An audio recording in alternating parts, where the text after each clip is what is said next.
J'ai 21 ans, c'est arrivé, j'avais 14 ans, je pense. Puis encore, ça m'empêche de vivre une vie normale, je trouve. À seulement 21 ans, Andréane a déjà connu une vie remplie d'embûches, problèmes de diabète, troubles respiratoires et dépression. Mais son plus grand drame est sans aucun doute l'intimidation dont elle a été victime. Dès son tout jeune âge, elle s'est faite harceler à l'école primaire en raison de son poids, et ça a pris une tournure encore plus sérieuse au secondaire. J'ai jamais eu l'intimidation physique. Ça s'est rendu là. J'en ai eu du cyber sur l'ordinateur. J'en ai eu souvent. C'était plus quand j'étais plus jeune. Ça, je dirais la 7e année, 8e année. C'était plus de ça. Là. Je me faisais traiter de nom. Le pire dans cette histoire, c'est qu'elle connaissait très bien un de ses agresseurs, ce qui a fait en sorte qu'elle a été plus blessée. Ça détruit une personne. J'ai de la misère à faire confiance au monde à cause de ça, cette heure. Puis à chaque fois, je me fais comme que quelqu'un me fait une trahison. Là, ça frappe plus fort que ça devrait. Mais ces problèmes ne se sont pas arrêtés au secondaire. De nouveaux intimidateurs ont surgi au collège.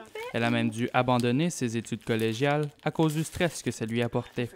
Ce qui était censé être un nouveau départ est devenu un vrai cauchemar. Elle a sombré dans l'alcool et les drogues, cannabis, ecstasy et LSD. Elle a même tenté de s'enlever la vie. Je me cachais en arrière de l'alcool, les drogues, j'en ai fait. Puis jamais avant, j'ai pensé de faire ça. Ça n'a jamais été mes buts. La peine d'Andréane est même devenue la peine de sa mère.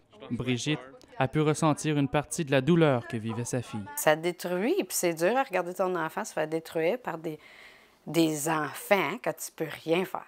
Car jusqu'à un certain point, Andréane libérait sa rage sur sa mère. Devant cette situation crève-cœur, il n'y a presque rien à faire en tant que parent. Vraiment, tu te sens vraiment comme impuissant. Ça, c'est la première affaire. Après ça, c'est la frustration. Tu es enragé, tu es frustré. Andréane s'est donc tournée sur l'appui de ses amis. Ces moments précieux qui lui permettent de s'évader ont toujours été une source de motivation pour elle. C'est d'ailleurs sa meilleure amie Ashley qui est intervenue pour qu'elle obtienne l'aide nécessaire. Elle lui a suggéré de consulter un psychologue. Je savais que c'était l'affaire à faire, parce que tu pouvais voir qu'elle passait des temps difficiles, puis qu'elle avait besoin de plus d'encadrement, puis de l'aide professionnelle qu'elle pouvait pas avoir ici, juste avec moi. On estime que dans les écoles secondaires de l'Ontario, un étudiant sur 4 est victime d'intimidation. Pourtant, les établissements scolaires optent pour une politique de tolérance zéro face à l'intimidation. Mais Andréane juge que l'implication des enseignants et de la direction laisse beaucoup à désirer. Elle en a parlé plusieurs fois à ses professeurs et rien n'a changé. Elle croit que si l'école avait eu de meilleures mesures d'intervention, elle n'aurait pas eu à vivre cet enfer. Je me demande s'il y aurait eu un meilleur directeur, des meilleurs professeurs qui auraient su faire quelque chose, qui auraient appelé les polices puis dire non, gars, c'est ça qui est ça. Ben, je pense que ça aurait été différent. J'aurais peut-être eu une vie différente. C'est toujours, ben venez nous le dire ou aviser, mais t'as beau aviser, puis il n'y a pas grand-chose qui se fait faire. Il n'y a pas seulement que les victimes qui croient qu'on n'en fait pas assez contre l'intimidation. Leurs collègues étudiants aussi. 1 sur 4, c'est assez beaucoup. Je pense pas que personne devrait se faire intimider. Alors, je trouve que c'est assez gros. J'aimerais le descendre à 0 sur 4.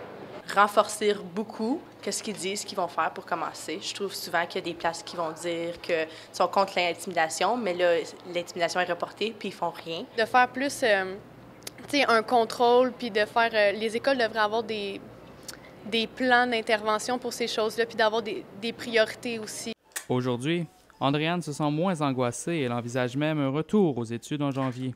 Avec l'aide des psychologues, elle a compris que pour faire face à l'intimidation, il faut ignorer le regard des autres, même si c'est loin d'être facile. Faut pas t'écouter les autres. Ce qui est important, c'est de savoir que qui t'es. Sébastien Larocque, pour La Cité, Hawkesbury. Tu dois l'être.